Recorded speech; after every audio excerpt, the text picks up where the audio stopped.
Welcome to the online course Youth Work, The Essentials, brought to you by the partnership between the European Commission and the Council of Europe in the field of youth.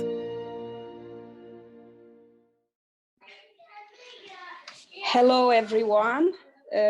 We are waiting for people, not waiting already. We are still seeing participants join the meeting. So slowly but surely, our group is increasing. At the moment, we have 38 participants. I'm very happy to welcome those who attended in the past and new participants back to this new webinar in the framework of the MOOC on Essentials of Youth Work. We have started the last 2 weeks of the MOOC, the last two modules, 5 and 6. And as part of the 5th module, we have planned for you this great encounter, a great story to learn today about European youth policymaking and how it supports youth work development at local level. We will have as speakers Antje Rothemund, Head of Youth Department at the Council of Europe, and Floor van Houdt, Head of the unit in charge of youth policy, among many other things, at the European Commission. And as I have mentioned in the last round, the last webinar, this MOOC is planned as part of an exciting year for youth work in Europe. In December, we are looking forward towards the 3rd European Youth Work Convention. That's a large gathering of a community of practice that is thinking about how to make the best of youth work, how to support it, what kind of instruments, what kind of frameworks, what kind of tools can be developed, what kind of networks would be useful to enhance, and how youth work at local level ultimately can benefit from it. And today we will learn a little bit more about what has happened from the last convention until today, and what is going on, what is exciting in terms of youth work policy at European level today. So without further ado, I hand it over to our facilitator, Darius. Darek, please. Yes, yeah, I am here. I hope you can hear me. Hello, good morning, good evening, good afternoon. I don't know where you are. You are probably in different parts of the world. So there's different time. I'm happy we are all here. And yes, as Tanya said, this is our next webinar, not the last one within the MOOC. So it's also not only to look at what support structures exist on European level, which is the topic, of course, of this webinar, but also to facilitate a little bit of conversation between policymakers, between the participants also in this course. So I think it's important that we have this opportunity to meet and discuss. The webinar the program of the webinar is very, very simple. As Tanya said, we have two guests, Antje Rothemund and Floor van Houdt, who will address you with some presentation, with some speeches. And after the speeches, there will be time for answering your questions. So we already got some on our MOOC platform, but it would be also nice when our guests are talking that you also put your questions in the Q&A, which you should see, Q&A button. It's enough to just click on the button and put the questions. Well, if there will be too many questions, we'll try to group them and then ask our guests. So they will try to answer answer your concerns, your questions, or your comments as well, because feel free to also post comments if you have. We also have a live stream on Facebook. We'll try to look at this as well, because there might be questions also there. Some people are watching us on Facebook, not only here on this Zoom webinar we have here. We also have Colleen, who's our graphic recorder, who's going to record the meeting and show us some of the main points raised by the speakers and also later by you. So twice you will see the graphic representation of what this webinar was about, what was happening in this webinar, what was said, and so on. So this is what we are going to do here in this session. Before we start, we thought it would be interesting to see who is in the room and what kind of experience you actually have with some of the support structures that already exist, and what your experience is in relation to international youth work. That's why we prepared a Mentimeter, and I'm going to share it with you in a moment. Just a second. It's a lot of technical work to do.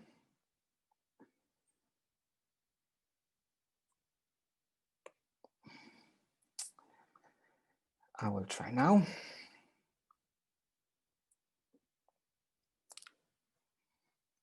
Okay, so there is the Mentimeter. You need to enter menti.com on your mobile device or on your computer, and then use the code, which is here, 525345. If you are using your device, your mobile device, which does not allow to type, you just have to draw, please don't do it, because then the picture will be totally blurred. So maybe you can write it also in the chat. So if you can type where you're from, then we also have the orientation, what people are joining our webinar.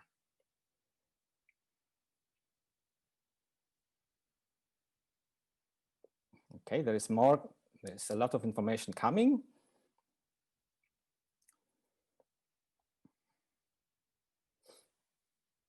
Seems like Romania is very represented in France, Malta as well, because it shows bigger.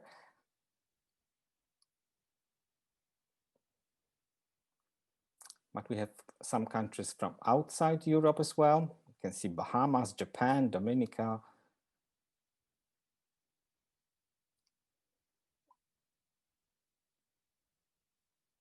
Okay, thank you. I think France is winning here today. I'm going to switch to another question. Have you been involved in international youth activity? Yes or no?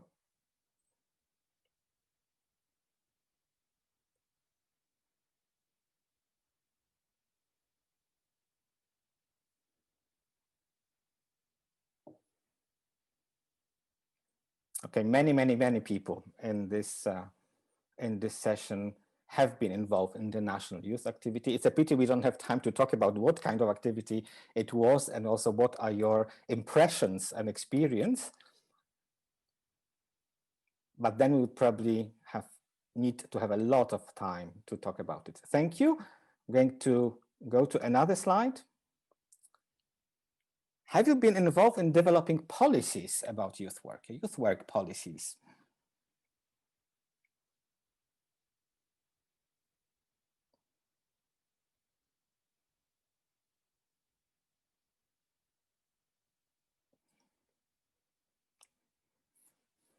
Okay, great.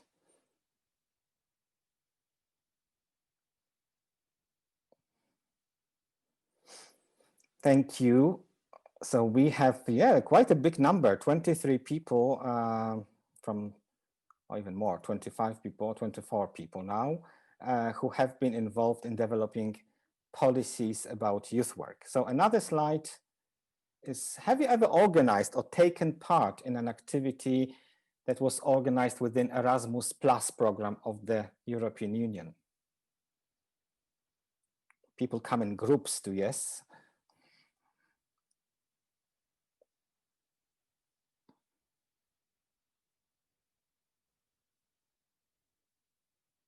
Okay.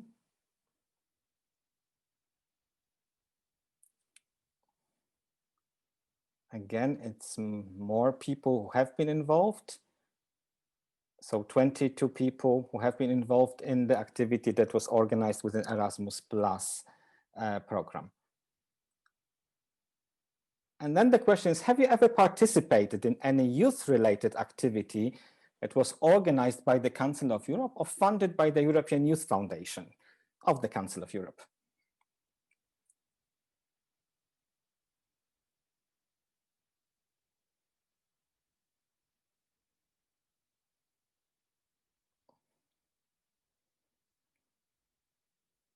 Okay.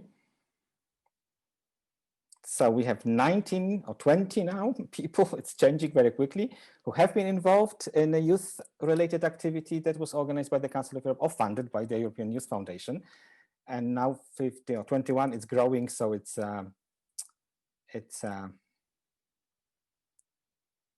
big number of people. Okay, thank you.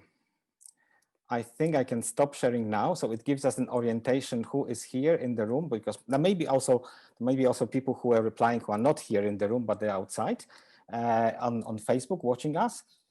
So this is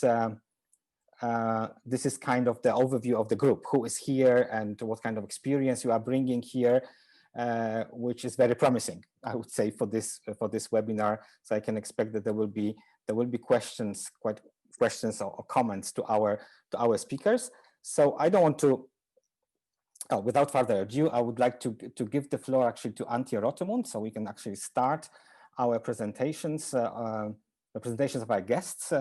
Antje Rothemund from the Council of Europe, the head of the Youth Department. I cannot say the floor is yours, the screen is yours, Antje.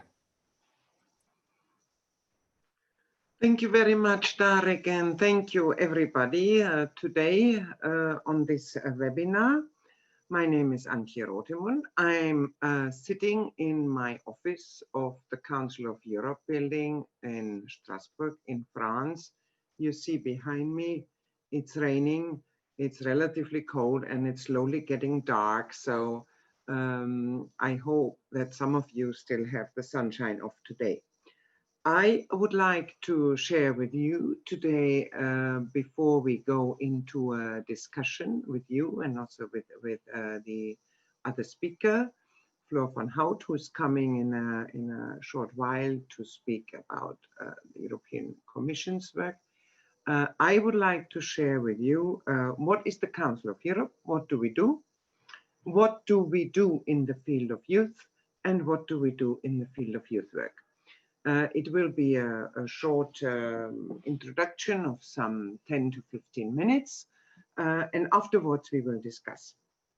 So first of all, I was really happy to see so many of you have already been participating in Council of Europe activities, but nevertheless, not all of you have, and I'm so happy that we have so many listeners and viewers from non-European countries. So I just like to give a couple of points of information of what our organization is.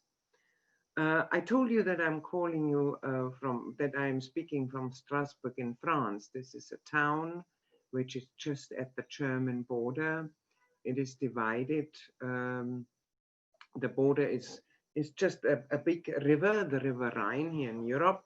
And we are just a border city which was chosen to host our organization at its foundation in 1949, just at the end, just 4 years after the end of World War II, which was, as you know, a very devastating war for Europe and for the whole world. And it was not a coincidence that it was chosen as a seat, that Strasbourg has become the seat of the Council of Europe, because, as many of you might know, Germany and France were opponent parties in the war, and this was also a very symbolic choice. When the Council of Europe was founded in 1949, it was 10 countries. Today we are 47. So we cover basically the whole continent of Europe, with the exception of just a few. But in the Council of Europe, in the Council of Europe youth sector, we actually work with 50 countries. So I saw that we also have participants from Belarus, for example. Belarus is also part of our youth cooperation. The Council of Europe is an organization that stands predominantly for human rights, for democracy, the rule of law, and the most prominent feature of our work is certainly the European Court on Human Rights, which is just here behind me. which is the only international court where an individual citizen could take his or her country to the court because his or her human rights have not been respected. The Council of Europe has been active in youth for many years. The big youth sector, as we know it now, has been created 50 years ago, which is or nearly 50 years ago in 1972. So we are steering towards our 50th anniversary. Why does an organization like the Council of Europe work with youth and with young people and for young people? Because it was very clear from the very beginning that an organization that promotes human rights and democracies like ours must rely on young people, because no democracy can be sustainable without the creativity, the dynamic contribution, the social commitment, and the competencies of young people who are promoting these values. The Council of Europe is very special in many respects when it comes to youth policy. For example, we are the only international organization that basically gives direct access of young people into our organization. And this happens through several of our instruments. I think the most prominent of our participation instruments is our co-management, which means that young people in an advisory council on youth are represented in the statutory structures, meaning they are part of the decision making together with those representatives of governments that come from the line ministries, so ministries that are in charge of youth. You know that it's not always so easy, and I saw that this is why I'm dwelling a bit on that, because I saw that many of you have been have answered positively when you have been asked, have I been involved in policy issues? If you think about where youth policy is placed in your national administration, in your particular country, some of you might have problems in actually finding out where this is or knowing it so easily. There are countries where it's more obvious, where you have a Ministry of Youth and Sports, or a Ministry of Education and Youth, or a Ministry of Children and Youth and Family. But there are other countries where you wouldn't find youth in the title of a ministry or of a State Department, so you would have to search for it. So you might be able to find it in social affairs, you might be able to find it in health, like in the Netherlands. You might be able to find it under as an under sector in another ministry that is not named after this responsibility for youth. So we are working also with this people that are representing their governments in the line ministry in this co-managed structure. And there, these young people and the representatives of the governments of the member states and the signatory parts of the European Cultural Convention are actually deciding together on the programs and the work priorities of our sector in the Council of Europe. And they are also deciding on the allocation of the budgets and the future projects in terms of content management of our work sector.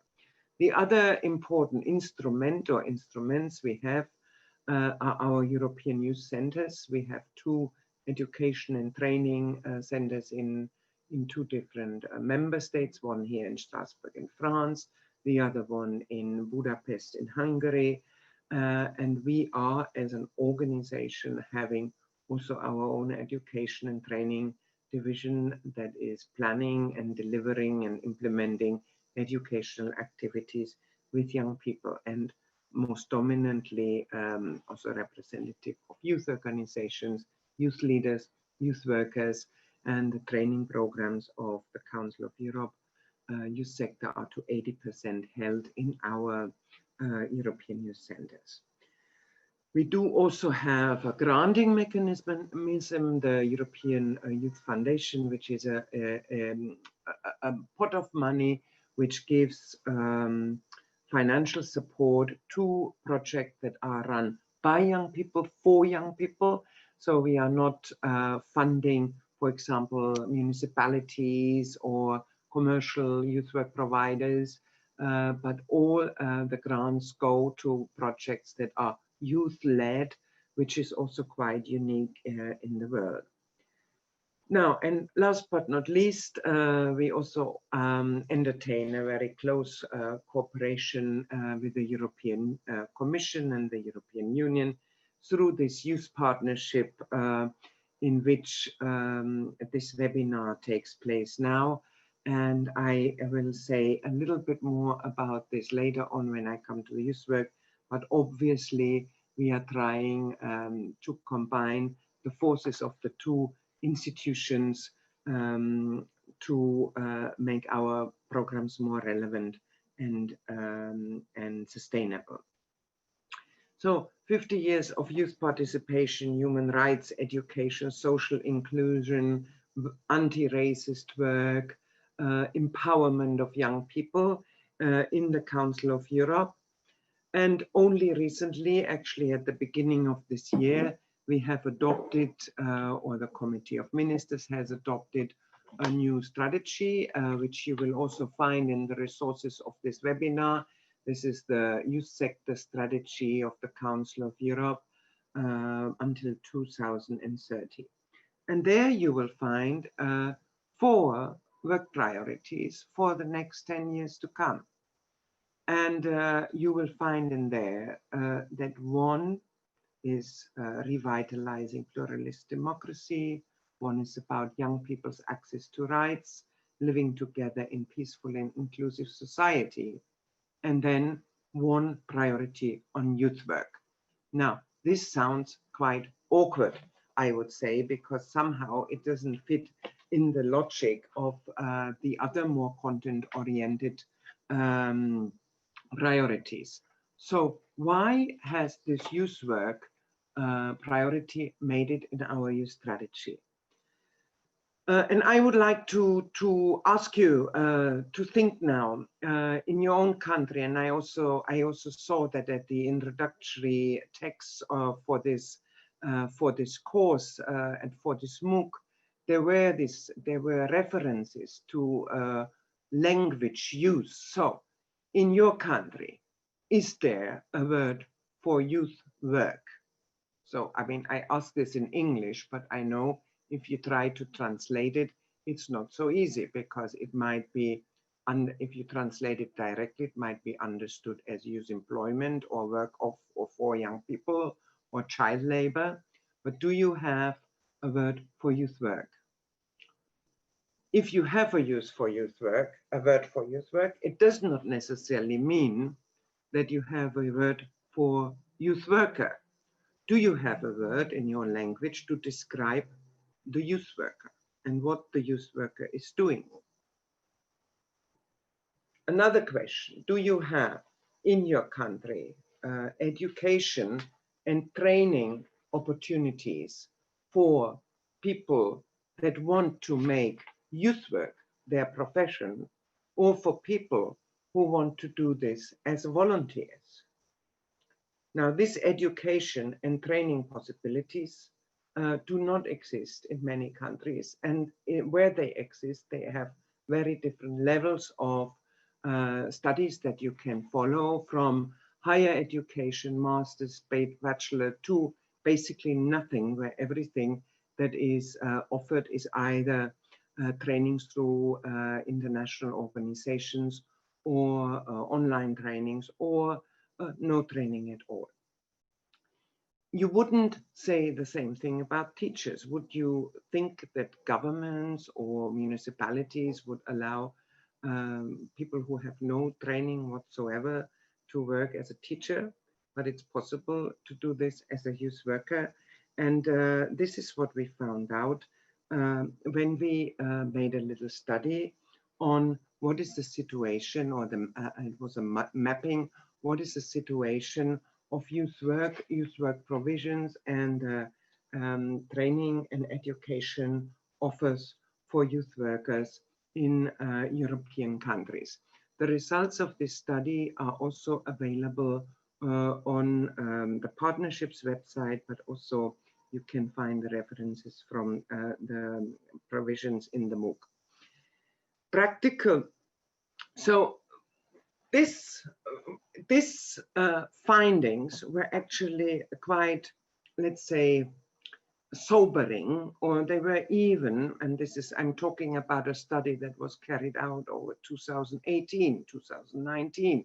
So this study we made only recently was quite sobering, and the results of the study were that actually there are huge differences of opportunities for youth work, opportunities for youth workers' education and training, and also on whether youth work is part of a national or a regional or a local youth policy. And we found out that there are 4 different clusters. I don't want to go too much into detail, where you have basically clusters where everything is more or less present, until those where nothing is present. So we found out that there is a huge difference also between East and West and North and South in Europe. And when you think about your country and you would have to tick the boxes, then probably you would not be able to tick them all.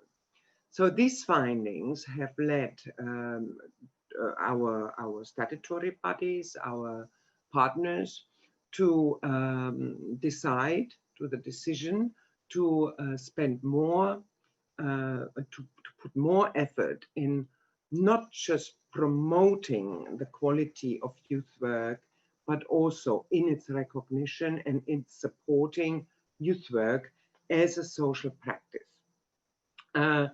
One of the most important policy outcomes that we had of this work is a Council of Europe recommendation on youth work from 2017, which you will find also among your documents, which was a corporate process of a drafting group of several people who come from different streams of youth work, from different geographical parts in Europe. And this recommendation is the first ever international standard which actually promotes youth work as a social practice and as a relevant and important part of social policy.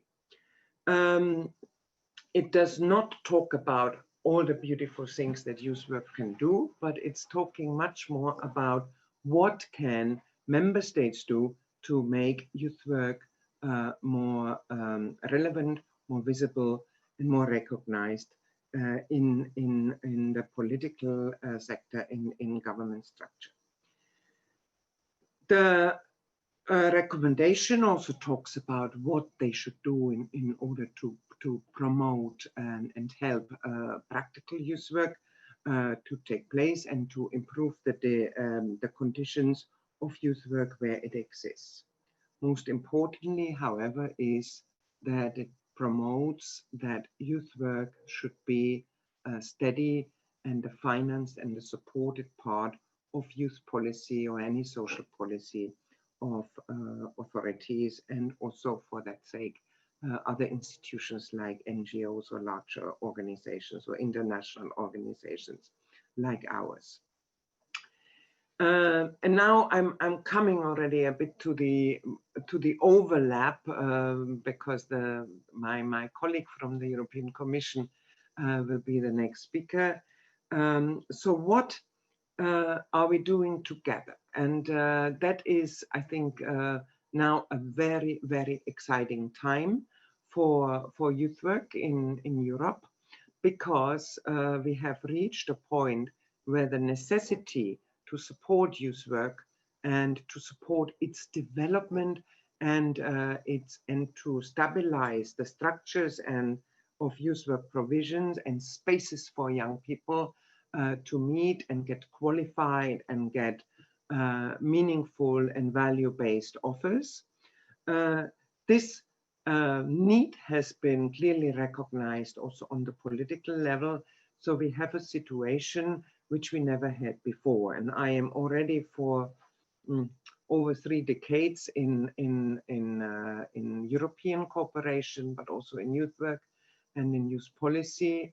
And I have never seen that there is such a wind in the back and such a wonderful support. We have sort of thrown the ball in the air, but now we also have to smash it and score a goal with it. And this goal, meaning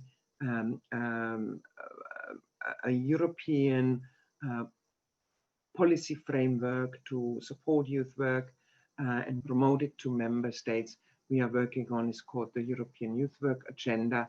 And I'm sure we will talk about it a little bit later, but this is exactly where the policies of the European Commission and the Council of Europe find themselves now in having a big overlap. And it's in this overlap that we want to cooperate more closely, and also in this overlap in our partnership, that in the youth partnership is our practical means to make our cooperation accessible. So our European Youth Work Agenda will be about quality and recognition of youth work, but it will also be about self-confidence of a work field, about solidarity. It will be about opening up to other sectors, and also about showing flag that youth work is a very important, so small, but very important sector of social policy. We have not come up with a definition. I know one of your exercises at the beginning of this MOOC was to try to find a definition. But what we do have in our in our youth work recommendation, which is also on the list of interesting reading for you, is a description of youth work, where we try to describe youth work as a very wide social practice.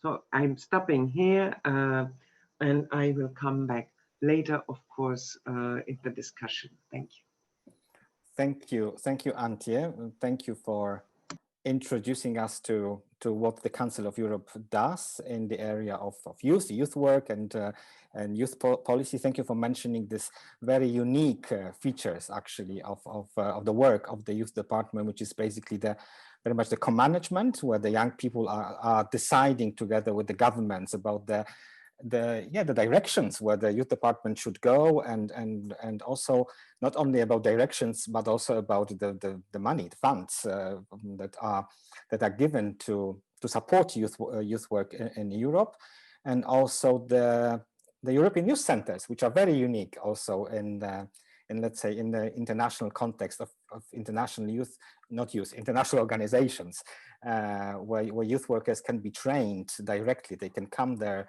and get training and so on. And thank you for raising a lot of questions, which is like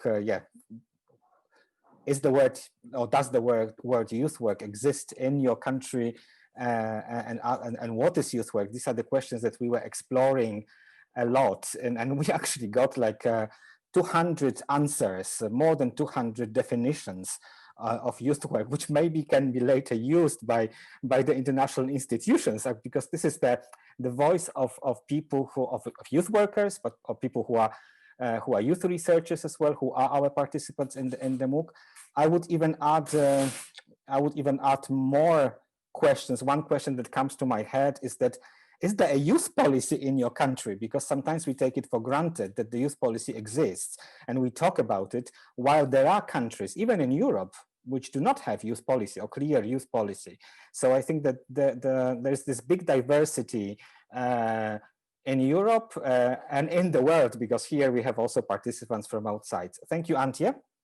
I would like to remind you all that you have the opportunity to already brainstorm questions to our panelists, to Antje and Floor. And welcome, Floor.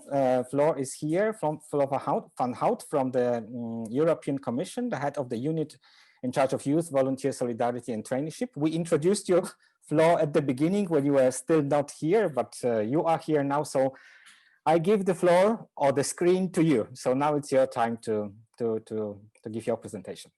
Thank you, Darius, and indeed apologies for floating in a little bit late, but I'm very happy to be here and to be in time, and even had the pleasure to hear probably most of Antje's introduction, which was very pleasant to hear. And picking up on what Antje from the Council of Europe says, it's something we share between the Council of Europe and the European institutions when it comes to youth work, is indeed that we're faced with a big diversity. And Antje very eloquently made that clear by saying, what is the terminology you have in your own language, and do you actually have a word for youth worker, or even a definition?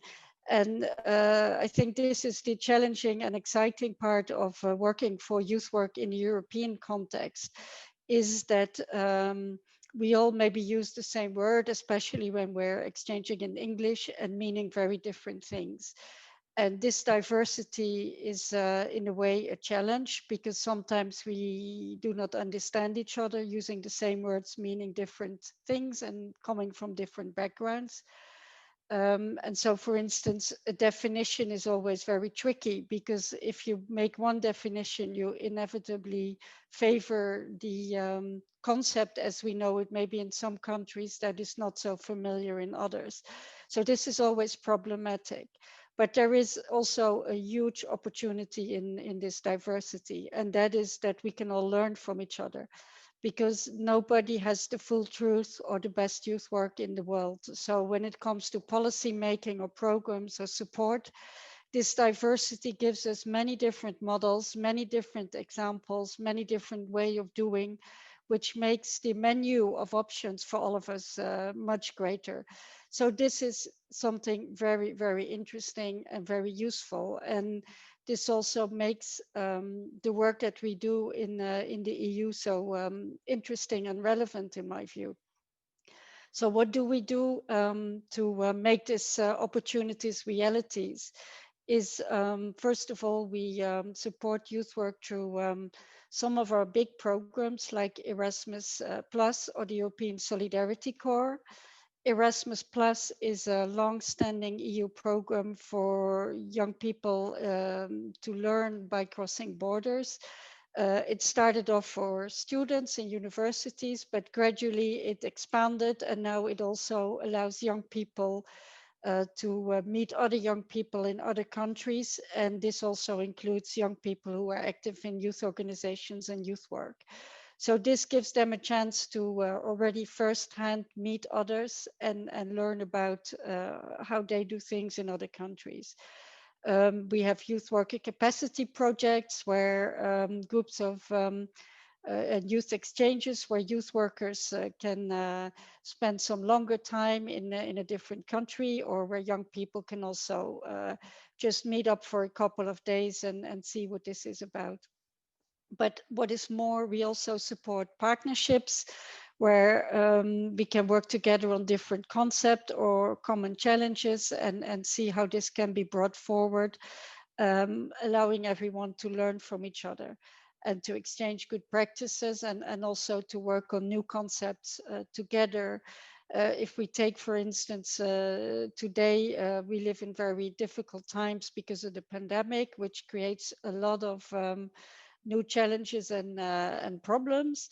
And of course, their youth work is also confronted with that, and partnerships can possibly help them to discuss this together and come with solutions about how to stay in touch online much faster and quicker together than they can on their own. And then thirdly, we also support policy, the policy context on youth work by working together with ministries in all the member states, having expert groups working together on important topics. this is mirroring what we can also do for the youth work sector itself to the partnerships to some extent. So these topics can be about digital or mental well-being, or it can be other things like doing youth work, uh, meeting expectations from young people on sustainability or green practices. You name it, it can be on many different topics. But it also, what we do, we support the member states, and to a certain extent we do that together with the Council of Europe through our partnership that Antje already mentioned, is to give them evidence. So we support member states also through studies. We support them to, for instance, now there are studies underway about the needs of youth workers with a view to ensure better quality and education and training to cater for these needs. But we also have what we call a youth wiki, which is a web based library where you can find information about all the countries that are part of our programs. And in these cases, you'll find that is there a program, what is the policy, what are the conditions, where can I find more information, etc., etc. And we also every 3 years publish reports with statistics and data to give you a picture on the situation of young people in a number of areas.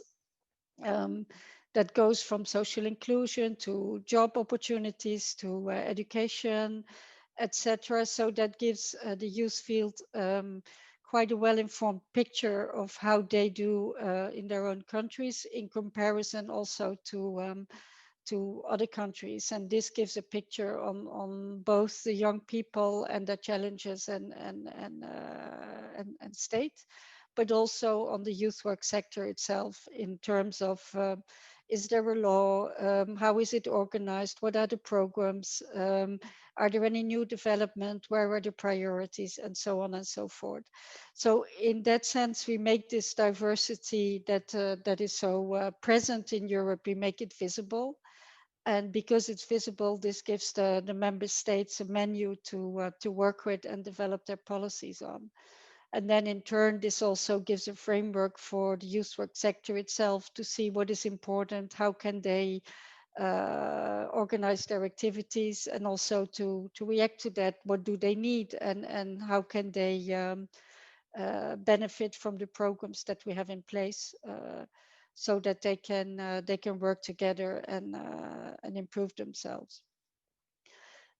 So that is the policy side of what we do in Europe. Now, when it comes to policy, we do not issue laws or guidance in a sense of obligations, because the European Union has a number of competences to issue laws and regulations, but not in the youth field. Actually, the EU, to maybe tell it curtly, has no competence for youth, because this is a national competence. But the reason why we do have policy is that the member states want us to work on this, because they value this picture of diverse youth and the opportunity to benchmark their own performance with other countries. But it's entirely voluntary. So it is all material that we offer as an option, as a way to do better and to learn from each other, but there are no strings attached or obligations. So our tools are limited in the political sense to, for instance, studies, expert groups, dashboards of indicators, statistical research, toolkits, exchange of good practices, and so on. And then we have, of course, the tool that is the biggest and the boldest and the most beautiful, which is the program. For the next 7 years, for the moment, I mean, the negotiations haven't finished, but for the moment, 24 billion is set aside, of which 10% is reserved for the youth sector. So this is a considerable funds that we have at our disposal to support and underpin the needs that are observed and to address the challenges that are commonly identified. So with that, we have a framework and a direction of where we want the youth sector to go, and also considerable means that we can bring in to make that happen. Now, the EU is not there to replace national sources. So when we intervene, this is very much based on bringing the European added value and benefiting from this diversity, right? And we cannot cater for the basic needs of youth work in the member states at local or national level. So this is in a nutshell how our work is organized when it comes to youth work. I would also like to say a few words about where we're trying to head to right now. Antje has already mentioned youth work agenda and the wind behind us, and I can also feel this wind, and a lot is happening at this moment in time. And the EU has adopted a youth strategy which entered into force last year, which is about engaging, connecting, and empowering young people. So it's very much built around promoting democratic participation, bringing young people into civic spaces in a European context, but also ensuring that they're empowered and they can actually do so. And here we count on youth work to play really a role that makes a difference. And for doing so, the challenges that we have observed are ensuring quality in youth work, ensuring that they can innovate and adapt to the world as it changes, and then also to be recognized for this, to be recognized for its learning value and for the importance it has for young people to not only gain skills, but also develop their sense of citizenship and ability to be social change makers. And this we also try to mirror in our programs. That is also why we're, for the moment, doing this study on the needs, so we can see in terms of improving quality of youth work, what are the needs, what are the difficult topics. The world is changing very, very fast. And as we all know that once you have done your education, your ideas that you were taught in school or in university at some point become a little bit outdated. But who can help you to refresh this? And this is very much something that is an issue.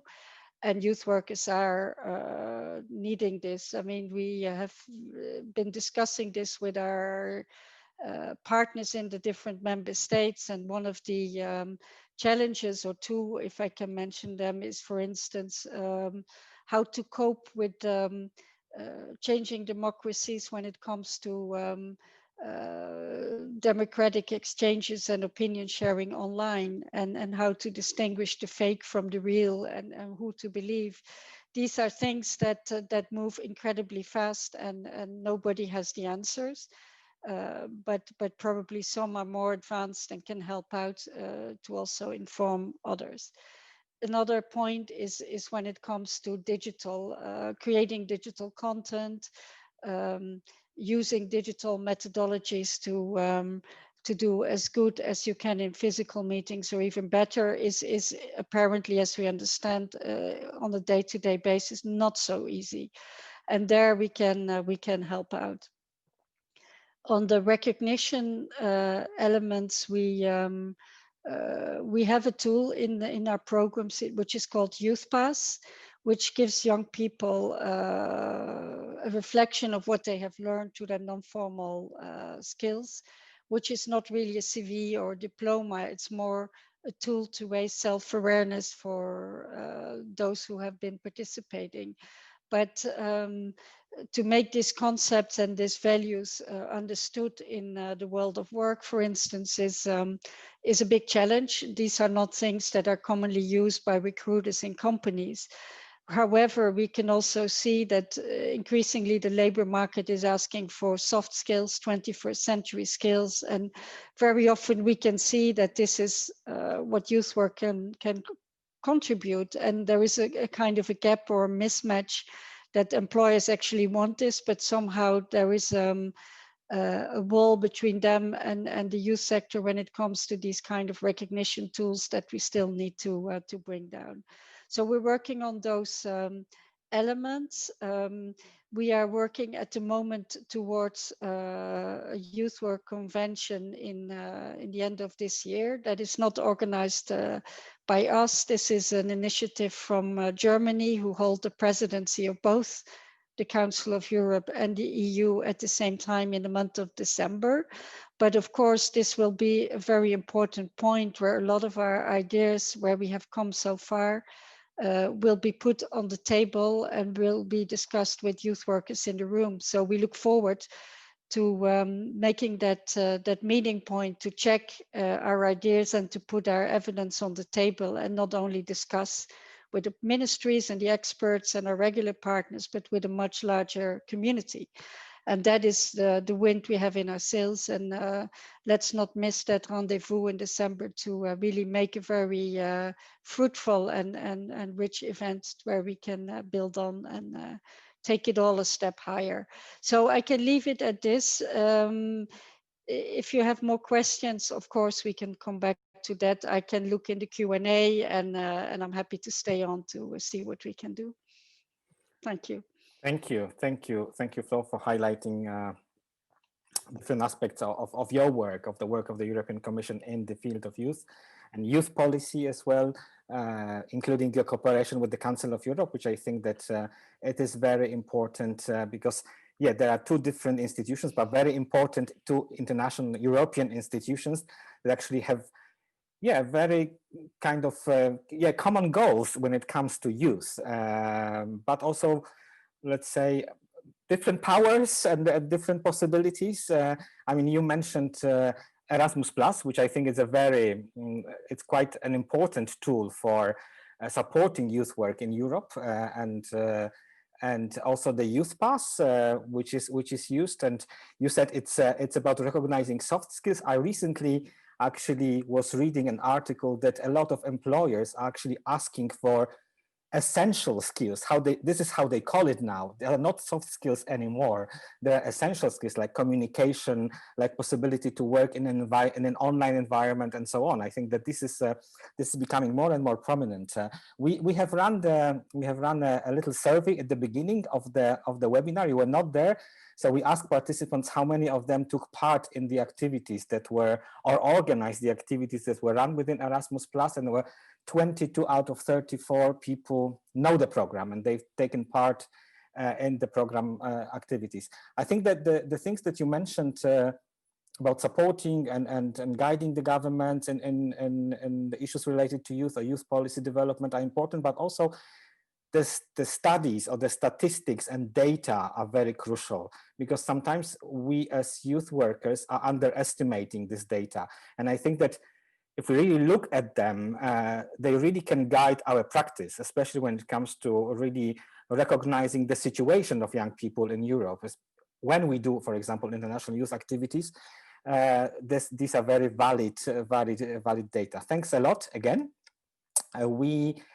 Before we go into questions and answers, I would like to ask Colin to share with us the graphic representation of what you were talking about, because yeah, so this is something that we are going to share also with everybody in the MOOC. So this is in a kind of nutshell of what was mentioning by both of you, but both of our speakers.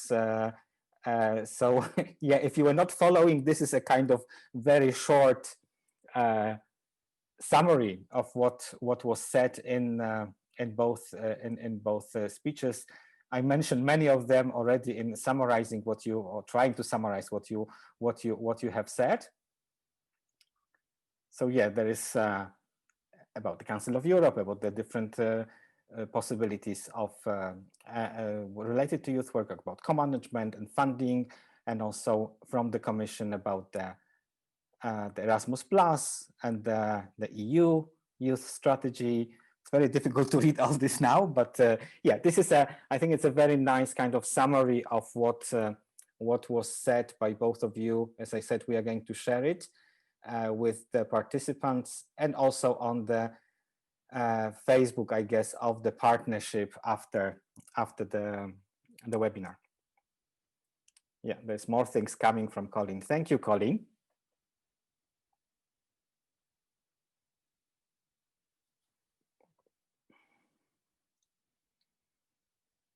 Okay, we are back. Thanks. I have my colleagues here, Katja and Hilary as well, and Tanya probably will show in a moment. So we can run, because we already collected some of the questions and to you, or some of the comments. I will maybe ask my colleague Katja to start with the questions. Hello, Antje. Hello, Flor. Hello, everybody. Yes, we had questions, and also we asked participants before if they would have some questions. And the first question that we received, and Antje, you were talking a bit about the youth partnership, and Mark asked, if the partnership did not exist yet, would you create it? If yes, would anything be different?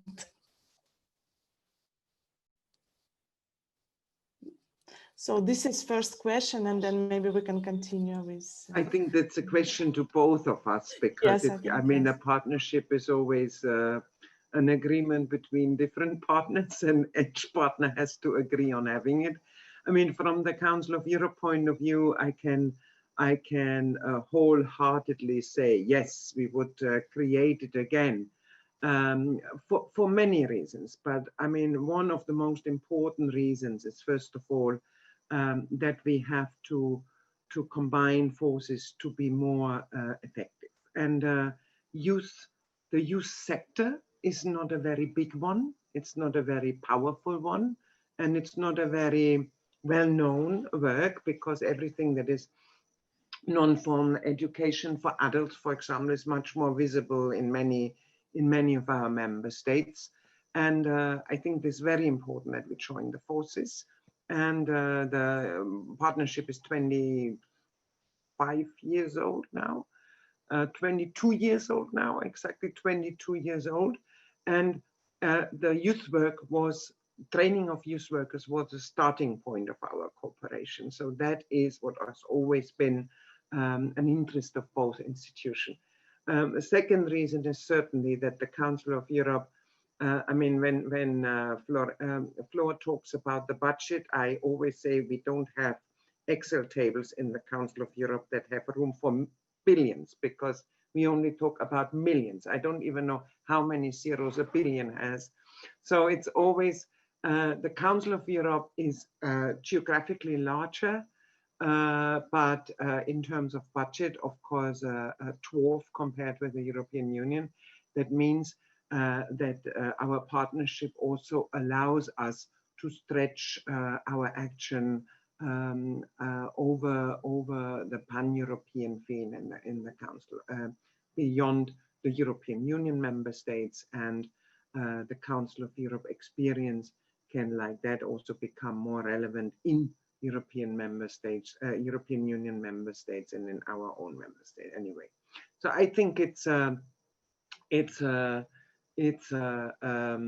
partnership which has shown that it really creates an added value to bring together both institutions' experiences and budgets. Thank you very much, Antje. So no regrets, as I can understand. If it would be chance again, you will do it. And so, Flor, would you like to add from your side?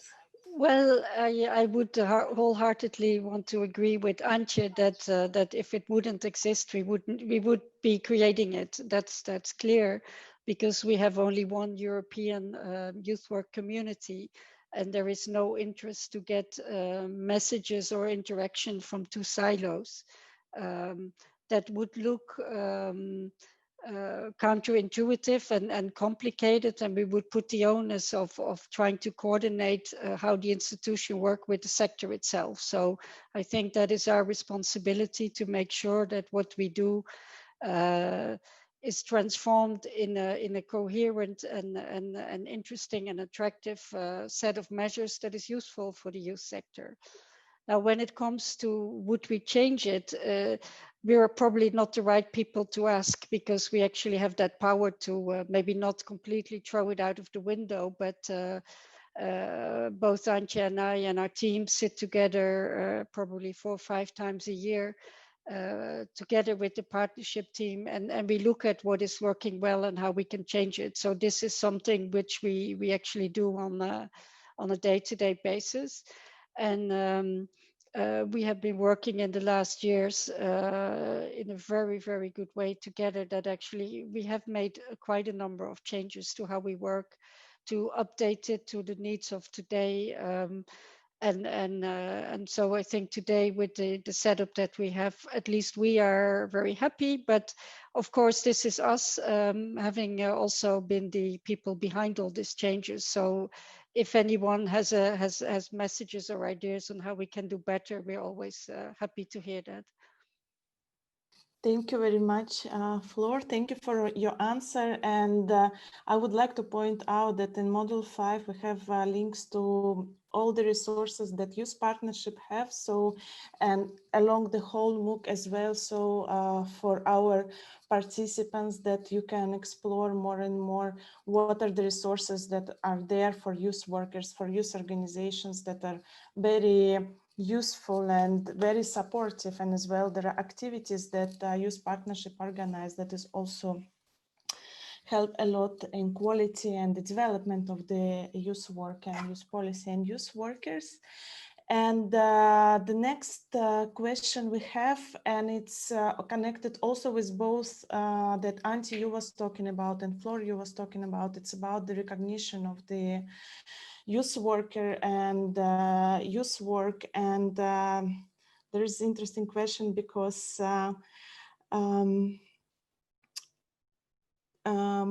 it was about if it will be some agreement in between the countries in Europe about recognition of the diploma of youth worker that would be received in other country.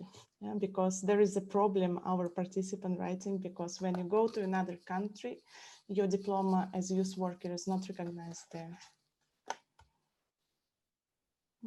So Antje or Flor, you can...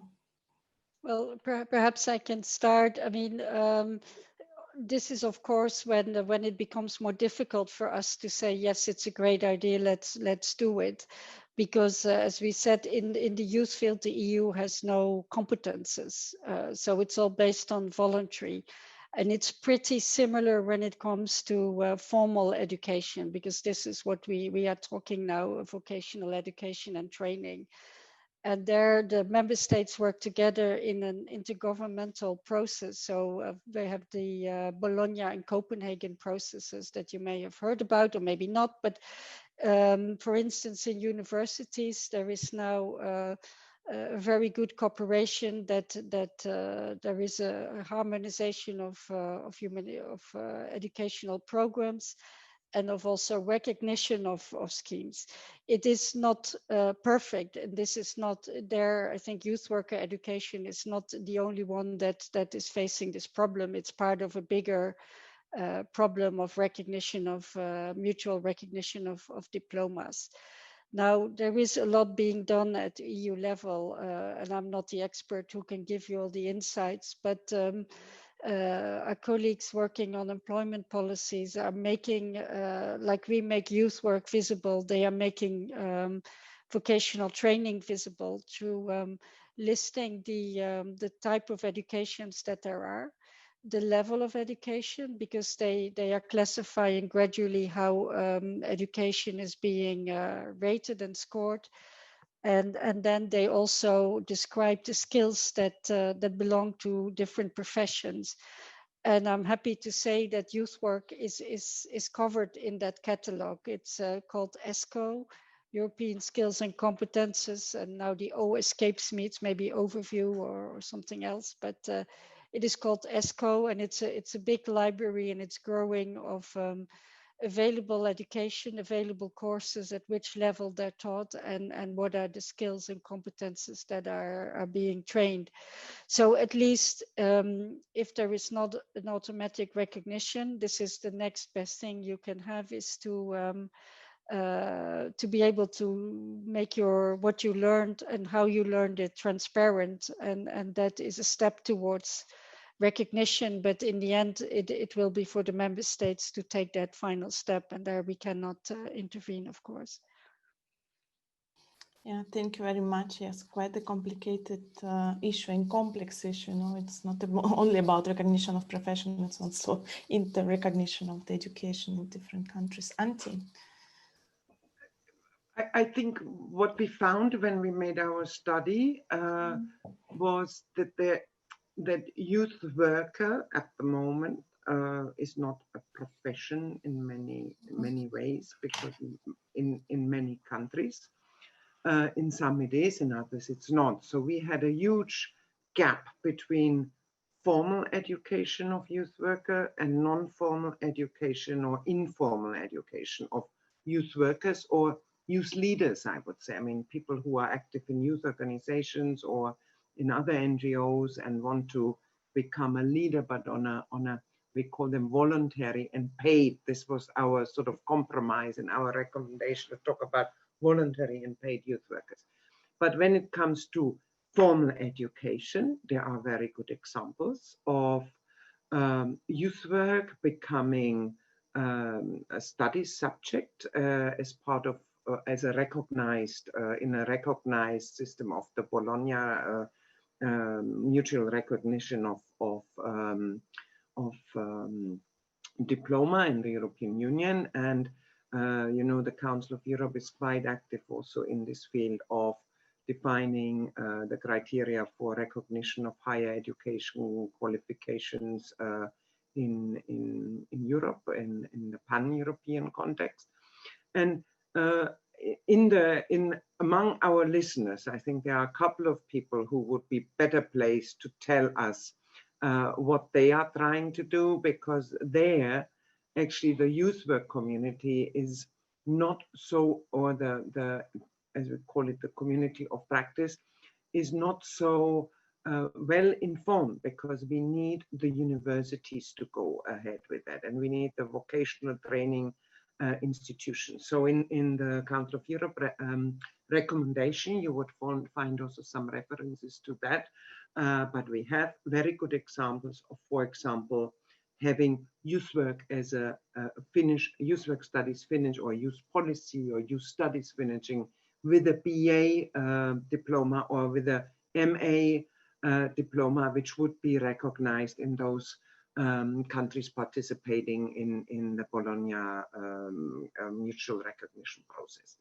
And of course, our interest must be that we also develop such things for those people who are trained through professional practice in essential skills, as Tarek said, but also through their experience in voluntary work, teamwork, cooperation, project planning, language skills, you name it. The list is very long of competencies that can be acquired through youth work and also through being a youth leader or a youth worker. And this is what Flo referred to, this validation of experience is a very important concept. And in that respect, we have to learn to describe as a youth worker very well what we are doing. And there was one question, I don't know whether it was in the chat or in the question on the station, are you a youth worker? And I think that was also addressed to us. And as far as I'm concerned, yes, I am, or I was many years ago. I haven't been working on the grassroots for quite some while. But we have, I mean, as a community of practice, we are not always very good in describing what we do. And that, I think, is a very important skill that has to be developed of the whole field. Yeah, thank you very much, Antje. Yes, as always, there are two sides of medal. On one side, official recognition or formal recognition, but also our own recognition as community of our profession and our ability to say what we are doing and to stand for it as well. And from the question of recognition, we will move a bit on. And there was a question about the Convention of European Youth Work, but I think already Flor mentioned it, that it will be in December. It was a question from Japan. So it was a question if it's supposed to take place. And if you allow me, I think we have to say that it will be an online activity. So the originally planned big gathering in Bonn in Germany has been cancelled because of the pandemic. So it will be an online activity, and at the moment the national delegations are being composed by the hosts. The hosts are inviting nominations, and the call has been issued, but it will be an online activity, unfortunately, because we were all looking very much forward to that. thank you, Antje. And talking about online and COVID, it was a question connected to COVID. So for both respective speakers, what measures will be in place to tackle COVID-19 related effects on youth work policy and practice across Europe?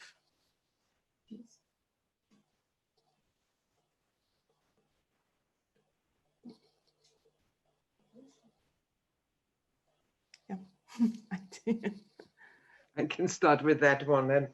And well, I think both institutions have tried to be very reactive in seeing what is the effect of the pandemic on young people and on youth organizations, on the youth civil society, on youth work. When it comes to the Council of Europe, we have developed a sort of a set of measures which were grouped in short-term measures, in mid-term and in long-term measures. And when it comes to short-term measures, we tried to react very quickly in many ways. I mean, one thing is, and now this activity is also one example, we try to improve our digital skills in delivering certain education and training activities online, to publish more online, to move part of our activities online in order to continue or to ensure a certain business continuation of our work, which is actually in principle a work of encounters, of creating encounters and creating spaces for encounters. And now we are limited to this 2D encounters. So this is one thing where I think we have made incredible steps forward also to using this. Also, there is also a certain saturation of how many online activities one can have per day, per week, per month. The other thing is to look what is the actual effect on our, let's say, our field of work, our partners. And in the Council of Europe, we work a lot with youth organizations. And as you know, a lot of the work of youth organizations nowadays is donor driven. So they are financed by projects rather than receiving any structural funds. So we have tried to find ways to support also the mere existence of youth organizations in Europe, for example, mainly the international, also to seeing in how far we can help them also with structural grants for the mere existence of the organizations. And we also have tried to help local organizations by issuing a special grant category COVID-19 relief, so where youth organizations that work on local level can run projects under the present conditions and also receive funding for that.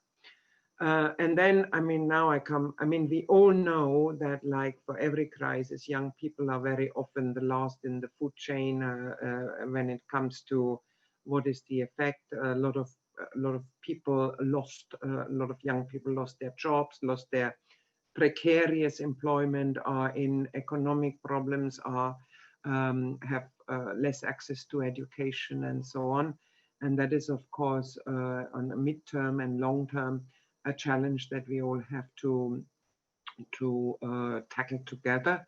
So one of the things that we do under the present conditions, obviously, to create a lot of visibilities for these issues, and to make sure that people know that young people are more than others affected by this crisis.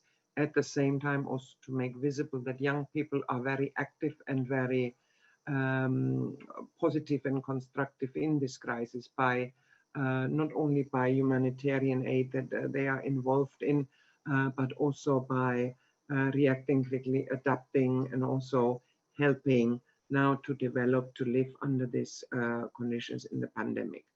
When it comes to the long-term effects, I think that would lead too far now, but you can imagine that this will cause all sort of effects that will keep youth work busy for many years, from mental health to unemployment to loneliness, and probably also an effect which we know too little at this stage. What is the effect of living like that with this distance at the moment? Does this have an effect on young people's will or ability to get involved socially, on social behavior and so on? We know too little about that. But what we do know is that definitely youth work will have some and quite many challenges to tackle in this respect. And like we do also for other fields, we hope that our researchers can provide us with very concrete and important information, so that we can measure our reactions according to the real needs of young people. Thank you very much, Antje. Florenza, Flor, would you like to? Yes, when you mentioned the researchers, Antje, this is probably a very nice example of how our partnership is working so well, because in the EU setting, the member states were discussing this this topic. I mean, it was the topic since the last 6 months everywhere.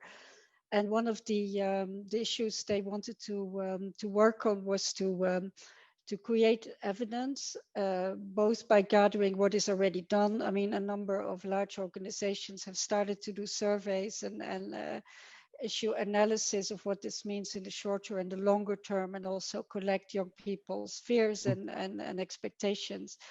And their suggestion was to do that in the context of the partnership, to avoid that there would be 5 different places where this information was partially collected. So we have it all in one place and complete. So this is a nice example of how we were able, through the partnership, to very quickly come with a good result to serve the needs of everyone, is to get some data, some information, some hooks as to how to get to grips with this crisis. And of course, I can only concur what Antje said when it comes to the impact of young people. At some point, they were accused of being the spreaders of the virus and putting other people at risk, which luckily, I think, in the media is being put straight again, at least in some countries, also noting that young people depend on social interactions much more than older generations, and they have going to school is not the same as teleworking for people in the workplace, missing out on school, because they need there is different learning to be done, and they're in a different phase where these contexts are far more important.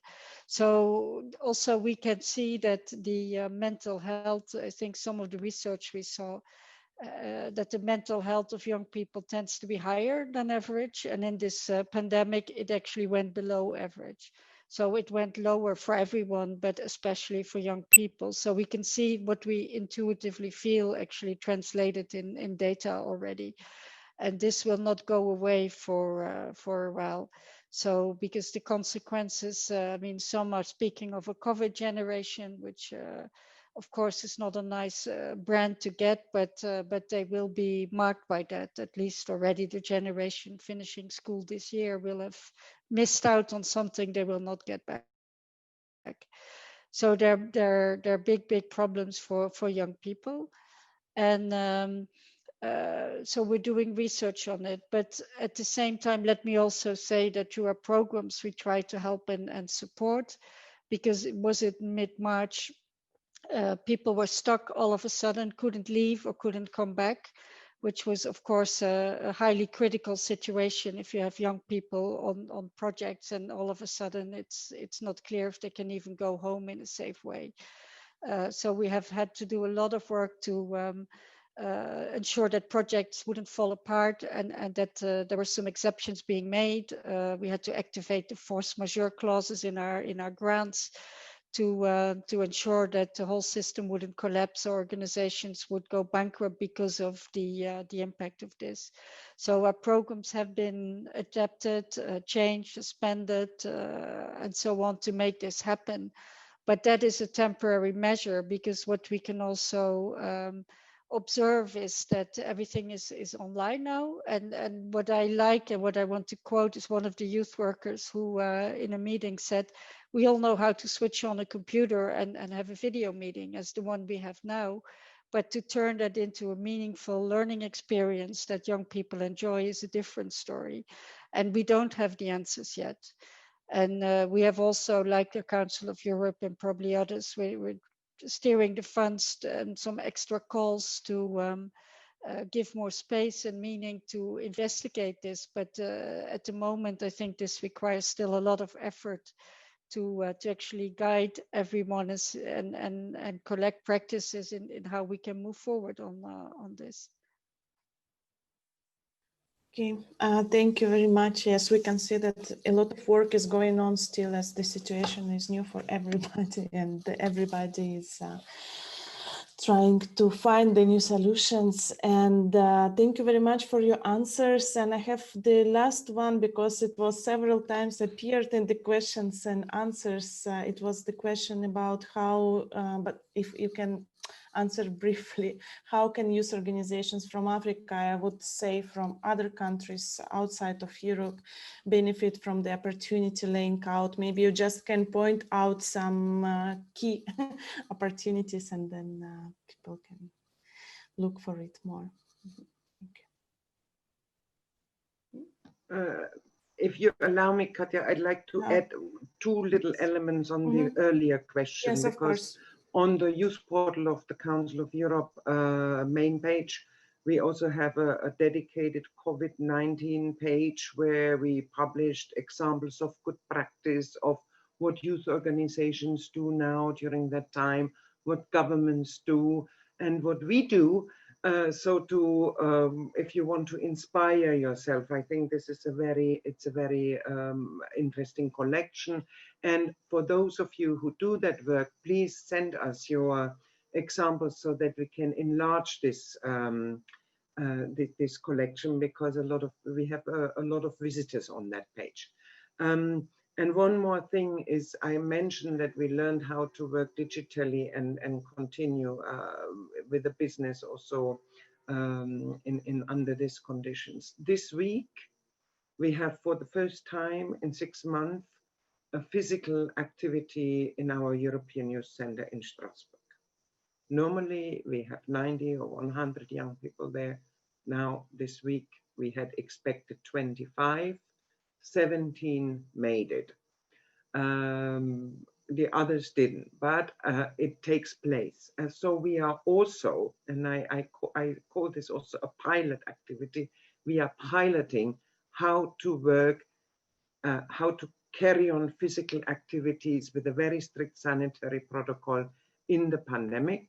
And what I find really interesting is that all the young people that I spoke with so far, they all say it's worth it. We have to wear the mask the whole day long. We may not touch each other. We may not do this. We may not do that. But it's worth it. It's much better, and it has nevertheless a little bit of this magic of international youth exchanges and trainings that we all know. And about the question of the colleagues from non-European countries, well, now, for example, you can participate, and the pandemic has created more equality in this respect. So because we have increased the number of digital activities, we also have more participants now from non-European countries, which is nice because it is not always the case. So I hope that this will continue also when the pandemic is over, because this is a very easy and way to work globally. Some of our we don't give grants, or we don't have activities which do not include European partners. So we do have the Youth Foundation, but also the youth centers. We welcome cooperation activities where non-European partners cooperate with European partners. And we also have activities in our European youth centers where we can welcome up to 25% of non-European young people. So this is also, it's also possible, but it goes through the organizations and and through the partners we usually work with. But I would like to invite you to also contact, to observe our youth portal, because all the activities which are open to everybody are also published on our web portal, and the application procedure is open and digitally. And then I would also like to invite you to go to our website with the educational resources, because many of our educational resources are now available online and also in many different languages and are being translated, like our manuals on human rights education, Compass and Compassito, which are very popular also outside of Europe, like our youth workers portfolio, which I think is a very important means for you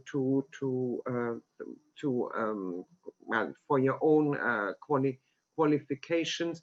Yeah, and Katja is putting the link of the Youth Foundation, but also for the Compass, Compassito, Gender Matters handbooks,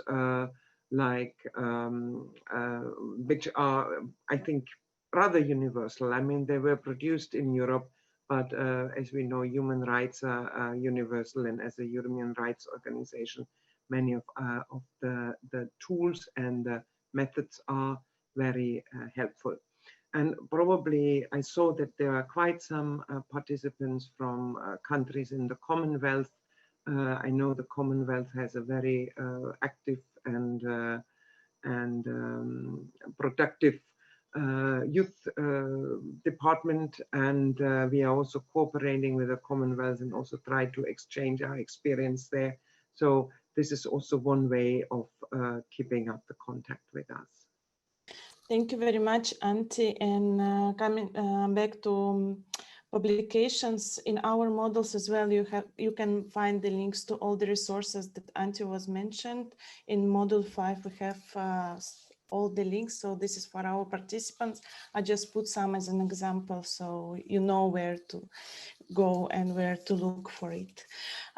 Flor, would you like to tell us a bit shortly about what is happening from the side of European Commission?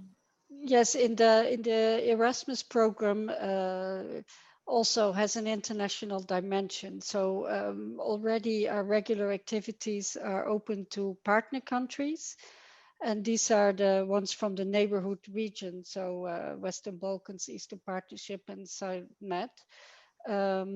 But there are also actions that stretch out worldwide, and specifically in the youth field, we have every year we have calls for capacity building youth that allow cooperation from European partners with countries worldwide.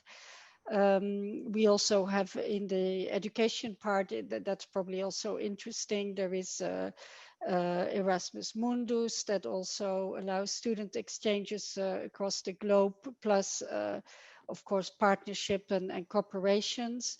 In specifically with Northern Africa, there have been an interesting project called Virtual Exchanges that allows young people from North Africa and young Europeans to work together on common projects. That is already digital pre-pandemic, so to speak. But then there are also the EU has stepped up its cooperation with Africa in the past years considerably through the EU-Africa cooperation, and youth has become a big priority in that cooperation. And so this may not necessarily derive as funds directly from youth work specifically, but they come from international cooperation policies, development policies, neighborhood relation policies, and so on. And in those general policies and funds that are attached to it, you will also find funding streams that can be accessed by youth and youth organizations. So it is always in the EU interesting to not only look at the youth program, which is a program designed for youth, and then has certain activities, but there are a number of other international programs for international cooperation that have a youth stream in that. And it's probably worth to look into the EU's website and look for these programs. It probably takes a bit of time to find the different things, but it's worth the investment to look into these international cooperation activities, because there are streams for young people. Thank you very much, Flor. So we can see that there are opportunities, and now you know where to go to look for them. And thank you for your answers. I'm sorry that we couldn't ask all the questions because we are really now have some time limits, but for the majority of them we could. So Darek, I pass screen back to you. Thank you. In your hands. Thank you, Katja. Thank you, Flo. Thank you, Antje, for your answers. Hilary, would you like to make a comment before we close the webinar? You are muted. You have to unmute yourself. Story of my online life.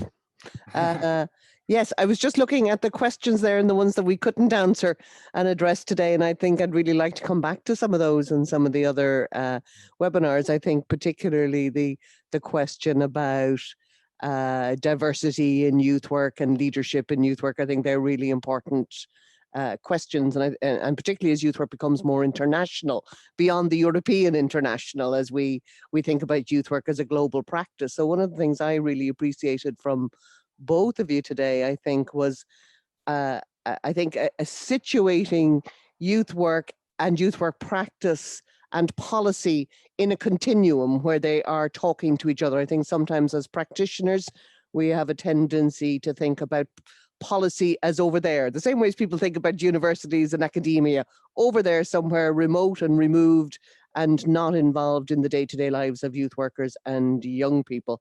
So I really appreciated the way that both of you could draw in from the current research and the current issues and talk about how that was getting responded to.